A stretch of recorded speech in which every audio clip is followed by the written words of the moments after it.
सत साहिब सतगुरुदेव की जय। बंदी छोड़ कबीर साहिब जी की जय। बंदी छोड़ गरीबदास जी महाराज जी की जय। स्वामी राम देवानंद जी गुरु महाराज जी की जय हो।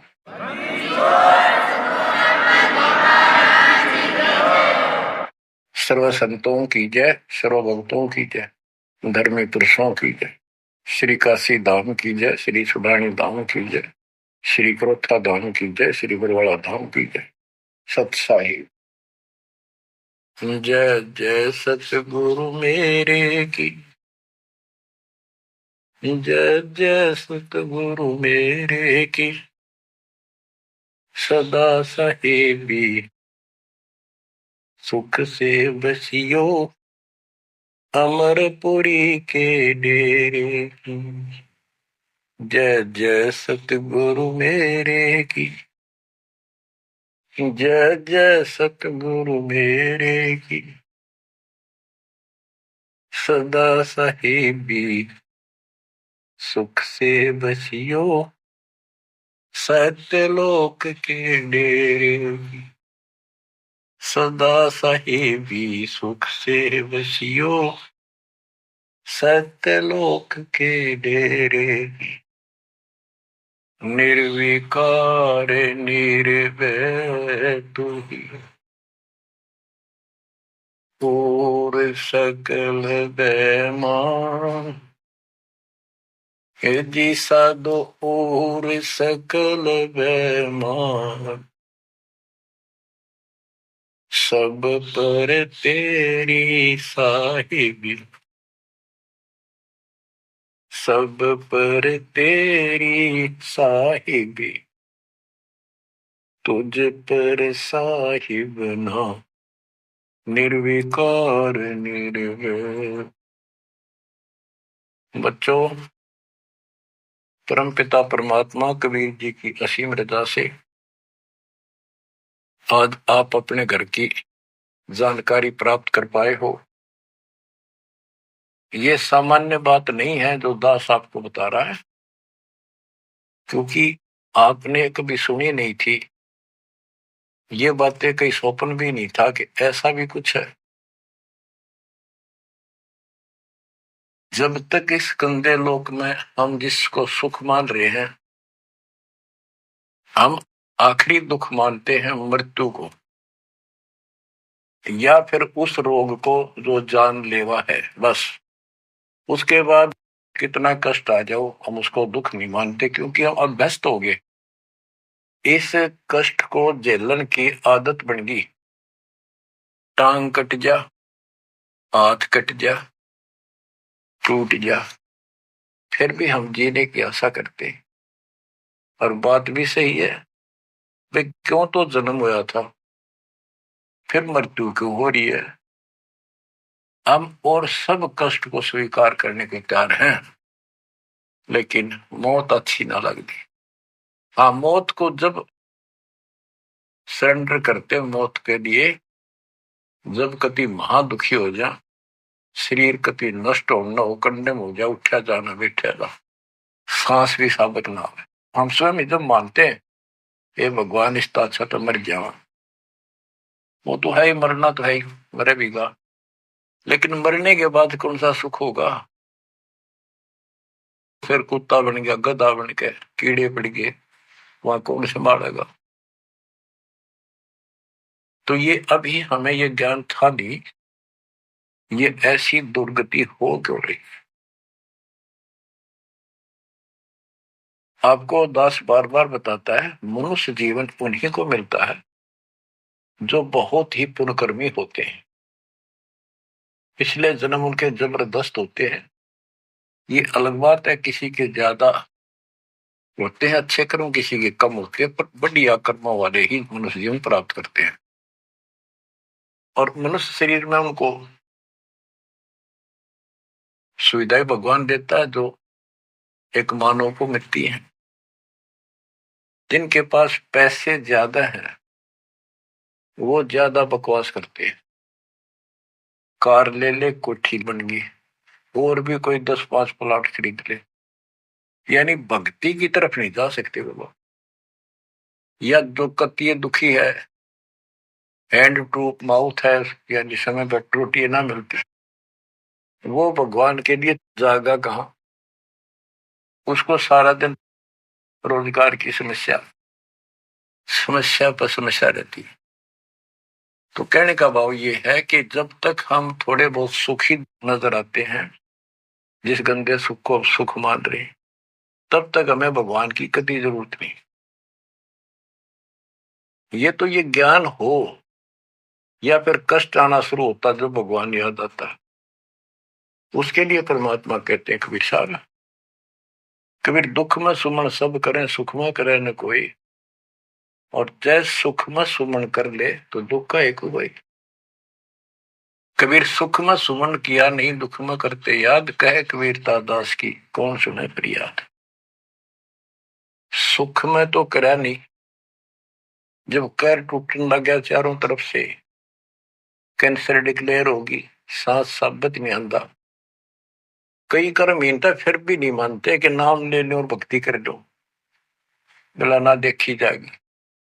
उनके इतने कर्म कमजोर होते हैं, संस्कार माड़े होते हैं, खराब होते हैं। थोड़े बहुत कष्ट होकर भी यदि परमात्मा की तरफ लग पड़े, चल पड़े, उसका नाम ले ले, तो भी सहारा देना शुरू कर देता था। बड़ा दयालु है ये। अब भक्ति से सब दूर हो चुके हैं, और जो करते हैं वो पिछले संस्कारी हैं, उनको रास्ता ठीक नहीं मिलता, वो शास्त्र विधि त्याग कर मनमाना आचरण करने पर लगे हुए हैं। कोई बेचारे पहाड़ों पर जाते हैं, कोई तीर्थों पर जाते हैं, कोई पर भी लेने जाते हैं, कोई मंदिर में, कोई मस्जिद में, और कोई मंडी बना रखी वहां मत्था टेकने जाते हैं। यानी उनको चाह भगवान की है पर रास्ता ठीक नहीं। अब जैसा आपने प्रसंग सुना कि पांडव यज्ञ अश्वमेध में एक का पाया साध, गरीब गोरख से ज्ञानी गणे, सुखदेव जति जहान, सीता सी बहु भारिया, बहुत पत्नियां मिल जाएंगी सीता जैसी, अपने धर्म कर्म पे साफ सुथरी रहने वाली। संत दूर स्थान, कहते पांडव यज्ञ अश्वमेध में एक का पाया साध, 33 करोड़ जहां थे देवता, 88,000 ऋषि, 12 करोड़ ब्राह्मण, 9,84 शब्द, उनमें एक का संत मिला, वाल्मीकि सुदर्शन जी। उसका कारण क्या था? उनकी साधना शास्त्र वेद है, गीता विरुद्ध है। तो बच्चों, शास्त्र विरुद्ध साधना करने से साधक को कोई लाभ नहीं होता। गीता अध्याय 16 श्लोक 23 में स्पष्ट किया है कि जो शास्त्र विधि को त्याग कर अपनी इच्छा से मनमाना आचरण करते हैं, लोक वेद के आधार से साधना करते हैं, उनको न तो सुख होगा और न उनकी गति होगी, यानी मोक्ष, और न उनका कोई कार्य सिद्ध होगा, सिद्धि प्राप्त होगी। इन तीन वस्तुओं के लिए, तीन पदार्थ के लिए हम भक्ति करते हैं। घर में सुख हो, शरीर में सुख हो, कार्य सिद्ध हो, ऐसी भक्ति करें कि जिसे सिद्धि प्राप्त हो, जिसके सहारे हम ऊपर जावें। जैसे सुखदेव के पास एक आकाश में उड़ जाने की सिद्धि थी, और हमारे परमात्मा कहते हैं जो हम भक्ति दे रहे इसमें 24 सिद्धि आ जाएंगे। इन 24 की 24 को भी कहीं यूज नहीं करना, उसका प्रयोग नहीं करना। ये उनमें एक सिद्धि आकाश से उड़ जाने की भी होगी। एक सिद्धि आकाश से उड़ जाई, एक सिद्धि जल पैर न लाई, एक सिद्धि कुछ खावे न पीवे, एक सिद्धि जो बहुत जीवे। ये कई कई दिन नहीं खाते पीते तो वो एक सिद्धि होती है। गरीबदास जी कहते 24 को ना मन चावे तो हंसा सतलोक सदावे। तो कहने का भाव ये है कि ये सब शास्त्र विरुद्ध साधना करने वाले हैं, और अमीन ने जबरदस्त महात्मा मानना थे। ये ऊपर का दिखावा ऐसा गजब का करते हैं, सामान्य व्यक्ति को क्या पता आपको भी पता नहीं था इस ज्ञान के सुनने से पहले ये साधु हमने भगवान दिखाई देते और माथा टेका थे, प्रणाम किया करते, इनको खूब दान भी देते थे। ये पता चला ये डले डोहा थे। गरीब डिम्ब करे डूंगर चढ़े, अंतर झीनी झूल, जग जाने ये बंदगी करे, ये वो वसूल वसूल। ऊंचे से स्थान पर बैठते हैं ताकि दूर तो दिखे कि महात्मा तपस्या करे, या पहाड़ों पर चले जाते हैं क्यों लोग भी भटक रहे हैं भगवान के लिए। साधु मिल जाए, कोई आशीर्वाद दे दे, घर में बरकत हो जाए, नो हो जाए, नो हो जाए, तो आशीर्वाद लेने जाया करते और वो जंगलों में साधुओं ने ढूंढा करते। तो वो छोटा मोटा आशीर्वाद दे भी देंगे, थोड़ी बहुत राहत मिल भी गई तो मोक्ष तैनो का नो रह गया। गरीब डिम्ब करे डूंगर चढ़े, अंतर जीवनी झूल, जग जाने बंदगी करे, भक्ति करे, ये वो असूल वो। बच्चों, आपको बताया है जो दास एक भी शब्द बोलता है ये अपनी तरफ से नहीं, ये गॉड गिवन है। और परमात्मा ने किसको दिया? अपनी प्यारी आत्मा संत गरीबदास जी को दिया। उनके द्वारा अमर ज्ञान लिखवाया गया है, वो आपको सुना रहा है दास। रग यजु है श्याम अथर्व, ये चारों वेद चतुभंगी रे, सूक्ष्म वेद बाचे साहिब का, सोहंसा सतसंगी रे। जो परमात्मा का सूक्ष्म वेद पढ़ता है वो सत्संगी है। चारों वेद ऋग यजु साम अथर्व, ये चारों भ्रमित ज्ञान युक्त है, इनसे जीव को कोई लाभ नहीं होना, मोक्ष नहीं हो सकता। तो दास आपको ये सूक्ष्म वेद सुना रहा है। अब कुछ वाणी सुनाऊंगा। ये माया का ग्रंथ है। एक बाल्मीकि नीचे कुल साधु, जिन संघ पंचायन पूरे न दू। एक बाल्मीकि जाति का, जिसको तुम नीचे को मानते थे, वो था साधु जिसने वो पंचायन शंख बजा दिया। और गिनो माया के पूता, ब्रह्म जोगनी सब ही टूटा। ये बाकी ये माया के पुजारी, इनके पास यथार्थ भक्ति नहीं थी। चंद सूर केतक साई, जिनके आगे ये बड़े गदाई, नूरी दीपक धरे चिरागा, काल करंजन को उठ लग गया। नूरी अंग विनस है भाई, माटी के किस गिनती माई। कि ये ब्रह्मा विष्णु महेश्वर का नूरी शरीर है, हल्का सा नूर का। इन देवताओं का नूरी शरीर है, ये नकली नूर है, असली नूरी शरीर सतलोक में है। काल ने दुर्गा के माध्यम से यहाँ उस सतलोक वाली सारी डुप्लीकेट वस्तु बनवा रखी है। कति नो क्यों मिलते जुलते स्त्री पुरुष ऐसे ही है, और लेकिन वहां ओरिजिनल शरीर है, बिल्कुल अविनाशी शरीर है। यहाँ कहते ब्रह्मा विष्णु महेश के नूरी शरीर है। ये नूरी अंग विनसय है भाई, माटी के किस गिनती भाई।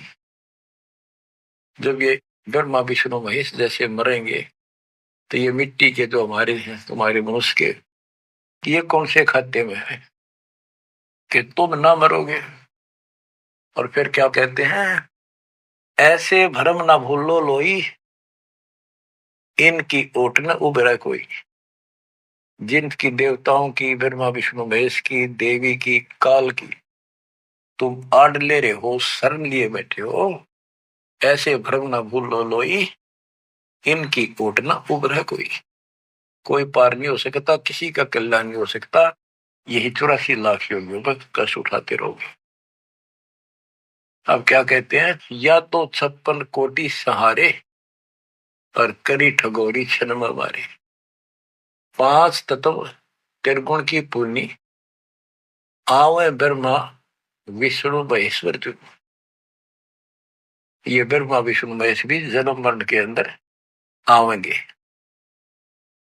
बच्चों, यदि आपको पहले तैयार ना कर रखा होता ना सारे प्रमाण देके, तो आप कतई नहीं सुनते।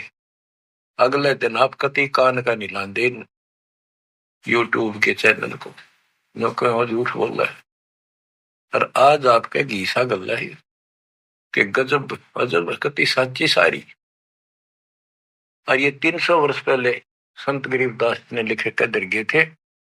उन्होंने प्रचार नहीं किया, उनको पता था कि इस ग्रंथ ना और पाट देंगे जय कीम घना प्रचार कर दिया था।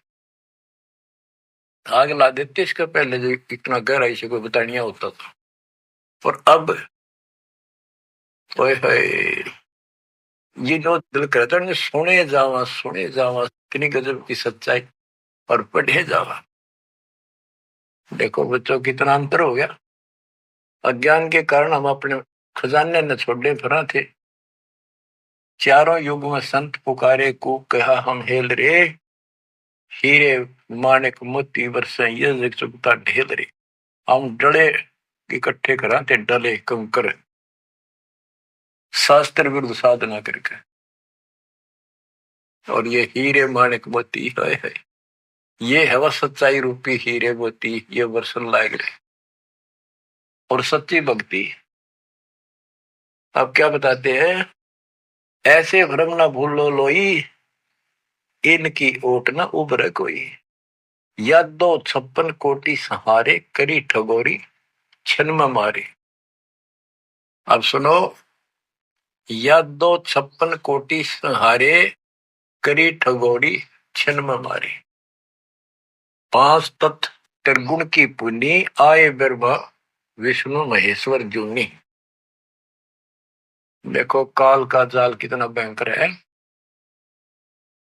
गरीब दुर्वासा को पेता समझन आई नीचे, 56 करोड़िया 2 कटे मची रुद्र की कीच। गरीबदास जी कहते दुर्वासा तपस्या कर कर परमाणु बम बन गया, सिद्धियां भर गई, वचन की शक्ति आ गई। यादों के अंदर एक अभिमान हो गया था कि हमारे साथ श्री कृष्ण जी हैं। इसने चाणूर मार दिया, कंस मार दिया, जरासिंह मार दिया, कल्यवन मार दिया और केसी मार दिया। तो इस प्रकार ये नो सोच बैठे थे कृष्ण तो ऊपर कोई नहीं और थारा कोई कुछ नहीं बिगाड़ सकता। जब उनको ये पता चला यादों को, दुर्वासा जी श्री कृष्ण जी के आध्यात्मिक गुरु भी थे और वो द्वारका की बनी में बैठ के जाके, बनी होती है गांव के चारों तरफ, शहर के चारों तरफ पर जंगल होता था, अच्छे सुंदर वृक्ष होते थे, बहुत बड़े बड़े पीपल वृक्ष, नीम, सब गांव के चारों तरफ। इतने पहले समझदार व्यक्ति होते थे और चारों तरफ गांव के नीम, पीपल और बड़, तीन तो हमने देखे खूब चारों तरफ होते थे।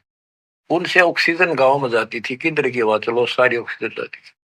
तो उसका एरिया कम से कम आधा किलोमीटर का होता और पूरे गांव के चारों तरफ होती थी। उसको बनी बोलते थे। उसमें छोटे मोटे बोझले भी होते थे जिनकी आठ में फ्रेश उड़ जाया करते थे लोग, साथ में तालाब होते थे। तो क्या बताते हैं कि बनी में बैठ गया दुर्वासा जी आके, और द्वारका के अंदर ये बात फैल गई कि दुर्वासा जी बड़े पहुंचे हुए संत है, ऋषि हैं, भूत भविष्य वर्तमान की तीनों काल की जानते हैं। तो जवान जवान बच्चे थे जिसमें श्री कृष्ण का पुत्र प्रद्युम्न भी था। उनके मन में यह आई भाई दुर्वासा की परीक्षा लेते हैं, देखते हैं कैसा भूत भविष्य की जानता है। उन्होंने स्कीम बनाई, एक लड़के का पेट पे लोहे की कढ़ाई बांध दी छोटी सी और गुजरियां वाले लड़कियां वाले कपड़े पड़ा दिए, मुंह पर घूंघट डाल लिया करते पहले, पूरा स्वांग कर दिया लड़की का, ले गए गर्भवती लड़की का। 5-7 और थे बच्चे, बच्चे तो क्या थे, अच्छे शादी हो रही थी उसकी, प्रद्युम्न की भी। तो वहां बच्चे भी हो रहा था उसका अनिरुद्ध जैसे। दुर्वासा जी से जाकर उन्होंने कहा, हे महाराज,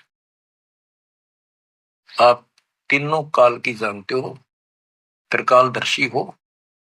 ये व्यक्ति है, ये इसकी पत्नी है। इनके 10-12 वर्ष में भगवान ने दया करी है, इसका आश्रय ही है। और ये उतावले हो रहे हैं, ये पूछ लो भाई बेटा होगा बेटी। दुर्वासा ने देखा दिव्य था, गुस्सा में होगा, लाला कर ली, अगे तो मजाक करते तेरा। तो गुस्से में आगे कहने लगा, यह दो कुल का नाश होगा इससे, जो गर्भ है इससे। इस बात से जब गुस्सा हुआ तो भाग गए बच्चे। सारी नगरी में बात फैल गई कि बच्चों ने मजाक कर दिया और दुर्वासा ने श्राप दे दिया या दो कुल का नाश होने का। तो उनको पता था, नगरी वालों को, श्री कृष्ण जी हमारे सिर पर कौन क्या बिगाड़ सकता है। फिर भी दुर्वासा का डर भी घना था, इसलिए श्री कृष्ण जी के पास गए और सारी बात बताई कि भगवान, बच्चा ने मजाक कर दिया, गलती तो है इनकी, और दुर्वासा जी ने श्राप दे दिया, समाधान बताओ। कृष्ण जी बोले, भाई दुर्वासा से माफी मांगो, जाकर इन बच्चा ने भी ले जाओ, उनके चरणों में डालो। ऐसा ही किया गया। दुर्वासा बोला, मेरा वचन मुख से निकल गया, वापस नहीं होता, ये नहीं ले सकता मैं, जाओ। वो आगे, अब सुनते रहियो, इस एक कथा से कितनी बात निकलेंगी, जहां हमारा भूल ला रखी थी। कृष्ण जी के पास आए, बहुत ज्यादा दुख हो गया, सारी नगरी में उस दिन भोजन नहीं बना, इतने दुखी हो गए। श्री कृष्ण जी के पास फिर गए जी, उन्होंने कहा है कि अब मैं कुछ नहीं कर सकता, मेरे मुख से निकल गया सो निकल गया। श्री कृष्ण जी बोले, कैसा करो, ये जो कपड़े बांध रखे थे ना, गाबा ऊपर, कढ़ाई के ऊपर रुई राई थी और फिर नीचे कढ़ाई थी, कढ़ाई न तो घिसा के कति चूरा कर दो उसको, इन कपड़ों को फूक के और वहां डालो प्रभास क्षेत्र में, दूर यमुना के किनारे। तो उन्होंने सब ने जाकर वो कपड़े, उस लड़की का रूप बना था, वो फूक फाक दिए, दरिया में बहा दिए, और वो कढ़ाई के सान ला के नंबर ला दिए उनके। सारा दिन लगे रहे, पत्थर पे घिसाएंगे, वो पूरा वही पडारा किनारे बजाता रहा। एक कड़ा किसी को दे दिया, भैया तेरी ड्यूटी कई दिन में घिसा, कड़े जो पकड़न के होते हैं ना कढ़ाई के, वो और तो घिसा दिया। वो एक कड़ा उस आलसी पर घिसा को नहीं, थोड़ा बहुत घिसा, बहुत सारा रह गया, उसने लोगों ने फेंक दिया। तो सबको ये हो गया, बस समाधान बता दिया श्री कृष्ण जी ने, अब कुछ होने का नहीं, सब निश्चिंत हो गया। कुछ वर्षों के बाद आपस में जरा जरा सी बातों पर, आपस में यादों का, आपस में लड़ाई होने लगी। कोई जरा सी कहते लट्ठम लट्ठा मार दे एक दूसरे ने, हाहाकार मच गया नगरी में, अकाल मौत होने लगी, पशुधन नष्ट होने लगे। तो नगरी के व्यक्ति फिर गए श्री कृष्ण जी के पास कि हे भगवान, ऐसा कौन सा पाप उगड़ गया इस नगरी का, किसी ने किसी की बातें नहीं सुहाती, जरा सा बोलते हैं लट्ठम लट्ठा हो जाए, मार डाले, अकाल मृत्यु होने लग रही है। कुछ दया करो, रक्षा करो, कारण बताओ, कुछ समाधान बताओ, हमको धर्म पुण्य कहो, वो कर देंगे। श्री कृष्ण जी बोला, भाई जो दुर्वासा ने श्राप दिया है ना, अब वो फल गया, उसके कारण ये सब कष्ट आ रहे। तो नगरी के लोग बोले, जी कोई समाधान बताओ, आप तो मालिक हो, सारी सृष्टि के रचने वाले हो, आप तो सब कुछ कर सकते हो। कृष्ण जी बोले, ऐसा करो, सारे नर यादव, छोटे छोटे बच्चे, नवजात लड़का भी हो ना, नर ओनली मेल, सबको ले जाओ प्रभास क्षेत्र में, यमुना में स्नान करो, स्नान करने से तुम्हारा ये दुर्वासा वाला श्राप खत्म हो जाएगा। तो सब ने वह बात माननी थी, क्योंकि गुरु थे वो और भगवान मान रखे थे। सब नवजात शिशु उस दिन भी जन्म हुआ था उस लड़के को भी ले गए और वहां जाके स्नान करने लग गए। नगरी में कवा सुनी सबकी हो रही थी, आंख बड़ा थी एक दूसरे की।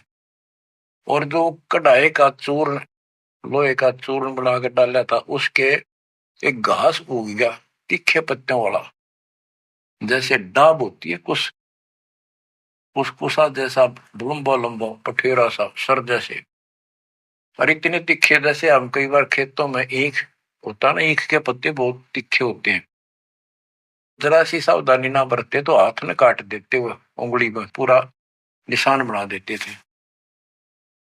और वो तो फिर दुर्वासा के श्राप के थे। वहां पर उस सरकंडन पाड़े सर ने और एक दूसरे को मारो, वो तलवार का काम करे, गर्दन कटके नारी पड़ जाए। वो 56 करोड़ यादव आपस में कटके मर गए, थोड़े बहुत बचे। फिर कृष्ण जी को पता चला जी सारे कटके मर गए, आप तो को शराब खत्म हो जाएगा, ही सारा कुल नष्ट हो गया। वहां तो विष्णु पुराण में लिखा है, श्री कृष्ण जी गए और उन मूसल पाड़ के हुए, उसने भी रहे थे यादव खुद मार दिए, काट दिए सबको, अकेला बच गया। और फिर जाके एक पेड़ के नीचे बैठ गया। अब वो श्री कृष्ण ने नहीं मारे, उसमें काल बड़के मारे। जिसकी पूजा करें, जिसका पुत्र था, उससे का नाश कर दिया।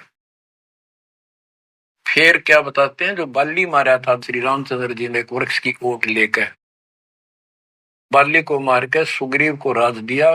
सुग्रीव ने फिर रामचंद्र जी की हेल्प करी लंका पर युद्ध करने के लिए। वो बाली उसने मारा था धोखा करके, आमने सामने श्री रामचंद्र जी लड़ नहीं सका, उसमें इतनी ताकत थी, 50% पावर खींच लेता था बाली। इसलिए वृक्ष की ओट लेकर सुग्रीव ने बता दिया उसके भाई ने, वृक्ष की ओट लेकर मार सकते हो, वैसे नहीं सामने नाड़ा। वृक्ष की ओट लेकर थोड़ा सा मुंह काटा, तीर ठोक दे। जब 7-8 तीर मारे, जब वो मरा था। फिर बाली ने कहा था जी आपने बहुत बड़ी गलती कर दी, आपका मेरा के रोला था, हमारा भाई भाइयों का झगड़ा था, और फिर लड़ना था, सूरवीर थे, आमने सामने आते, आपको पाप लगा, आपने बदला देना होगा। तो रामचंद्र जी ने बताते हैं, कहा कि मैं तेरा बदला दूंगा। श्री कृष्ण रूप में श्री राम जन्मे और वो ये बाली एक बालिया नाम का शिकारी बना। अब क्या था, वो जो एक कड़ा बच्चा था, पूरा घिसा नहीं, वो एक मछली ने खा लिया, कोई खाद्य पदार्थ समझ के, वस्तु समझ के, और वह मछली पकड़ ली उसने, उस शिकारी ने, बालिए ने। उसने जब वह काटी मछली तो उसमें तो चपकीली धातु निकली। वो ले गया सुनार के पास, उसने सोची कोई चांदी दिखा है। सुनार बोला है लोहा बहुत गजब का है, चांदी नहीं है। लोहार के पास ले गया, लोहार से कहा कि इसका यू तीर बना दे मेरा, जहर में बुझा के, तो इसको विशेष रखूंगा, अलग से कोई भयंकर जानवर आ गया, शेर शार, तो उसको मार दूंगा अपने जीवन रक्षा के लिए। तो उसने वो तीर बनवा लिया उस कड़े का, जहर में बुझवा कर, पॉइजन युक्त करवा लिया। वो बालिया नाम का शिकारी सारे दिन से भटक रहा था, उसको शिकार नहीं मिला। और श्री कृष्ण जी वृक्ष के नीचे लेटे हुए थे और उसने अपने एक घुटने पर दूसरा पैर रखा था, तलवार सामने दिखाई देता, उसमें पद्म था और पद्म चमक रहा था खूब, उसकी रोशनी होती है पद्म की, जैसे 100 वाट का बल्ब हो। अब शिकारी ने देखा उस झुरमुट टहनी नीचे तक टिकी हुई थी वृक्ष की, तो अच्छी खासी बढ़िया सी छाया थी, आराम से वो लेटा हुआ था गर्मी से बचाव के लिए। तो उसने दूर से देखा कि मृग बैठा है, हिरण की आंख चमका है, इधर से जाऊंगा तो ये भाग जाएगा, सारा दिन का कोई शिकार मिला नहीं है, खाली जाऊंगा तो फिर खाऊंगा क्या। उसने वहीं से वो विषाक्त तीर मार दिया, पॉइजन युक्त, जहर से बुझा हुआ तीर चला दिया, तो पैर में लग गया आके सीधा उस निशाने पे, पदम के पास। कृष्ण जी पीड़ा के कारण कर रहा है, मर गया रे, मार दिया रे, किसने मार दिया? तो वो शिकारी घबरा गए, तो आदमी मर गया। जल्दी जल्दी चलकर देखा तो ये तो कृष्ण जी है, द्वारकाधीश, सिर पर मुकुट है। तो उसने हाथ जोड़ कर माफी मांगी, ये राजन मेरे से धोखा हो गया, और मैंने सोचा कि आपके पैर में कोई चमकीला वस्तु लगी है, पदार्थ। मैंने सोचा ये मर्ग की आंख से, और यूं तो जहर से बुझा हुआ तीर था। मालिक बच्चों को भी माफ कर दो। श्री कृष्ण बोले, भाई कोई बात नहीं, यूं तेरा मैंने बदला दे दिया, तेरा दोष नहीं है, ये होना ऐसे ही था, पूर्व निर्धारित था। तो बादिया बोला, हे भगवान, आप राजा और मैं एक निर्धन व्यक्ति, जंगल में भटकने वाला, आपका और मेरा के हिसाब किताब, क्या बदला हो सकता है? तब श्री कृष्ण जी कहते, भाई तू बाली था, बड़ा बलवान था, सुग्रीव का भाई था, और मैं रामचंद्र रूप में अपनी पत्नी की खोज में भटक रहा था,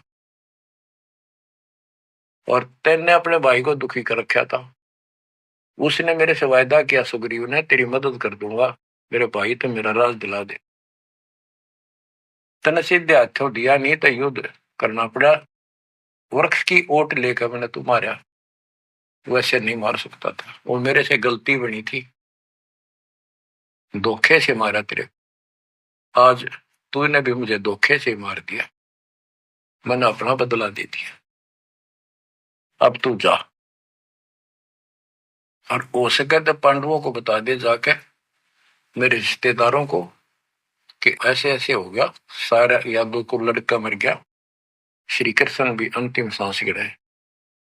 इतने में कुदरती सारा खेल काल का, वो कुदरती आगे पांचों पांडव कुशल मंगल पूछने के लिए रिश्तेदारों में आ जाते रहते हैं। पता चला नगरी सारी कटका मरी पड़ी है, इधर उधर खोजा, उस बालिया ने बता दिया, उस पार दिन शिकारी ने बता दिया, आप किसने खोज रहे हो, कौन हो? वो बोले, हम पांडव हैं, श्री कृष्ण के हम रिश्तेदार हैं, और ये तो नाश हो गया, श्री कृष्ण जी भी ना पाया। उसने बता दिया, ऐसे उस वृक्ष के नीचे पड़ा है, वो अपनी ना बताई गलती के, देखो कि दे नौका कहो तो खिस गया, वो वहां आ गया। तो श्री कृष्ण जी से उन्होंने पूछा, जी क्या कारण हो गया? तक वही ऐसे ऐसे बच्चा ने मजाक कर दिया था, दुर्वासा ने श्राप दे दिया, या तो होनहार थी और होनी थी। अब सुन ले, तुम मेरे खास रिश्तेदार और भगत हो भगवान के, मेरा आपसे बड़ा अच्छा लगाव रहा है, ये मेरी अंत समय की बात सुन लो, तुम इस राज को अपने बच्चे को दे दो, परीक्षित को, और तुम हिमालय में जाकर तप करके शरीर में समाप्त कर दो, तुम्हारे ऊपर महाभारत में किए हुए वो पाप कर्म लगे हुए हैं, तप करने से वो कम हो जाएंगे। अब अर्जुन पे उस समय रुका नहीं गया, क्योंकि गीता बोलते समय उसने कहा था कि तुम्हें कोई पाप नहीं लगेंगे, ये तो मैंने मार रखे, तेरे दोनों हाथों में लाडू अर्जुन, युद्ध में मर गया स्वर्ग जाएगा, जीत गया तो राज करोगे। उस समय अर्जुन बोला, भगवान आप बशत ऐसी परिस्थिति में हो, अब ये बात मैंने बोलनी नहीं चाहिए, लेकिन ये परिस्थिति पहले भी आई थी, जब आपने मेरे भाई युधिष्ठिर को दुखी होते को देख के, हमने जो बताया था कि इसको बड़े भयंकर स्वप्न आ रहे हैं, कष्ट है, सारी रात जागता रहता है, खाता नहीं पीता नहीं, बड़ा कष्ट में है, तो आपने बताया था कि तुम्हारे ऊपर वो पाप है जो तुमने महाभारत में बंधुघात किया था, उसके कारण ये कष्ट आया है। उसका समाधान आपने बताया, अश्वमेघ यज्ञ, वो भी हमने कर दिया अरबों रुपये लाकर। आज आप वो पाप फिर बता रहे हो? हे भगवान, जब क्या कह रहे थे जब गीता सुनाओ थे। मैं मना करूं था युद्ध नहीं करूं, मतलब मांग कर खा लेंगे, लेकिन आपने मेरे को टिकट नहीं दिया। ऐसा भयंकर रूप दिखाया, मैं डर गया। मैंने सोच लिया था जो युद्ध ना करूंगा तो यूं मारेगा। एक बार और दिखा दिया ऐसा भयंकर शरीर, मेरा तो वैसे हार्ट अटैक हो जाएगा। इस कारण से मैंने युद्ध करना स्वीकार कर लिया। हे भगवान, आपको हो हिमालय चले जाओ, राज छोड़ जाओ, ये कोई सा भी लाडू हाथ में कोई नहीं, ना युद्ध में मरे और ना राज रहा। ऐसा धोखा आपने कराया क्यों? आप तो हमारे खास थे, रिश्तेदार थे, सारा कुछ हो। तब कृष्ण कहता, भाई मुझे नहीं पता वो क्या हुआ और क्या नहीं हुआ, मैंने क्या कहा था, अब मुझे कोई याद नहीं, इस स्थिति में नहीं हूं मैं। युधिष्ठिर बोला, अर्जुन इस समय ये बात ना करें। हो लिया जो हमारे भाग में था, हो गया। श्री कृष्ण बोला, या कोई नर या दो नहीं बचा है, लेडीज हैं केवल, इनको ले जाओ, इनकी रक्षा करो, अपने साथ ले जाओ वहां पर, या इनको जंगली लोग दुखी करेंगे, इनकी इज्जत लूटेंगे, ले जाना। और मेरे शरीर को फूक के बॉक्स में डाल दियो, बॉक्स में लकड़ी के में। तो उन्होंने ऐसा किया, फूक के बॉक्स में डाल दिया, उसको दरिया में बहा दियो। तो बच्चों ऐसा ही किया गया। अब चारों पांडव तो आगे, और अर्जुन की ड्यूटी लाए तुम सब लड़कियों को लेकर, औरतों को, और आ जाना। तो लेकर अपने घोड़े खच्चर उन्हें बैठा बठू कर चाल पड़े। रास्ते में बिल्ला ने, जंगली लोगों ने उनको घेर लिया, अर्जुन के साथ युद्ध करे। अर्जुन पीटा, अर्जुन पर वो धनुष उठा भी कोई नहीं, जिसने महाभारत के युद्ध में लाखों आदमी मार दिए थे, उठा नहीं, उससे जो खड़ा खड़ा पिटे। वो क्या करा उन दुष्ट लोगों ने, कुछ तो औरतों को ले गए, धन लूट ले गए, और थोड़ी बहुत बची उनको लेकर अर्जुन अपने घर आ गया, वहां इंद्रप्रस्थ आ गया। फिर वो कोस रहा है श्री कृष्ण को, कितने सारे धोखा करे हमारे साथ, नाश करवाना था, युद्ध करवाया, जब तक मेरे में ताकत देती एक मारू था 10 मरे थे, और आज मेरा हाथ भी ना उठा, धनुष तो दूर की बात है। गीता में ये काल कहता है कि मैं बलवानों का बलवान, बुद्धिमानों की बुद्धि में ही हूं। वहां तो शक्ति देती नाश कराने, वह छीन ली वापस। ऐसे धोखेबाज भगवान की भक्ति करके हमने असंख्यों धर्म नष्ट कर दिए बच्चों। अब बताओ, अब सुनो इस कथा का निष्कर्ष। ना तो पांडवों को स्वर्ग मिला, नरक में पड़े, ना वो राज रहा, और जैसे किसी ने श्राप दे दिया कि 3 ताप के अंतर्गत कष्ट होता है, वो 3 ताप का कष्ट भी श्री कृष्ण जी से समाधान नहीं हुआ। पहले कह दिया कि इसको घिसा के सारे कढ़ाई को, कपड़ों को फूक कर उस चूरे को जमुना में डाल दो, तुम्हें ये दुख नहीं होगा, दुर्वासा का श्राप कष्ट नहीं देगा। वो सारा कर दिया। फिर बोले कि उसमें स्नान कर लो, जमुना में नहाने से सारा श्राप कट जाएगा। वो बेचारे नहा भी लिए, वो श्राप तो कटा कोई ना, वो कट कर मरिए।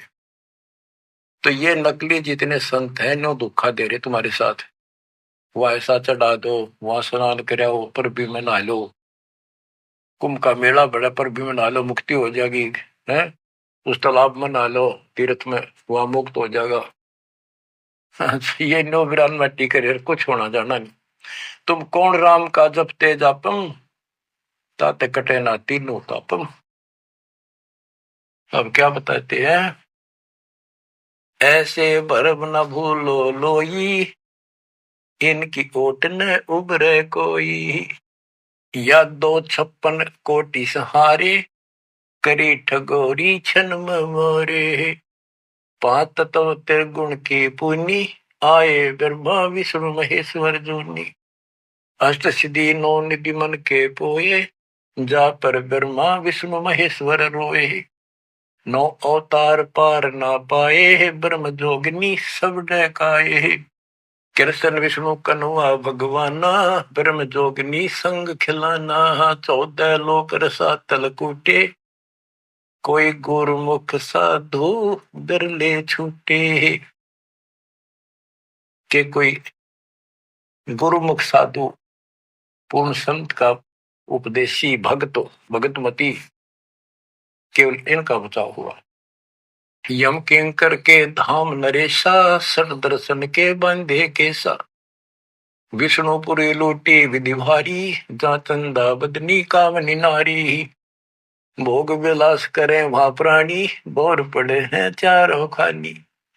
कहते ऊपर के लोगों में ये सारी बकवाद करे, क्योंकि वो स्वर्ग होटल हो तो वो बकवाद है, और वो है क्या, अपनी जेब कटवा के पुण्य खत्म करके फिर पृथ्वी पा के धक्के खावे, कुत्ता बने गधा बने। भोग विलास करें वहां प्राणी, बोर पड़े हैं चारों खानी। शिव पर लूटे कूटे बहु भांति, ये जम किम कर तोड़ते हैं छाती। बच्चों, स्वर्ग बैकुंठ मठ सब लूटे, बिस्त बीज थे सो नहीं छूटे। ब्रह्मंड 2100 आग लगी है, या कर्तबाजी सब ठगी है। बच्चों, बहुत अच्छी किस्मत आपकी, आपको ये अमर ग्रंथ, अमर ज्ञान और सच कथा सुनने को प्राप्त हो रही है। कुर्बान हो जाओ, इसको हल्के बना लो। मालिक आपको मोक्ष दे, सदा सुखी रखे। सत्साई।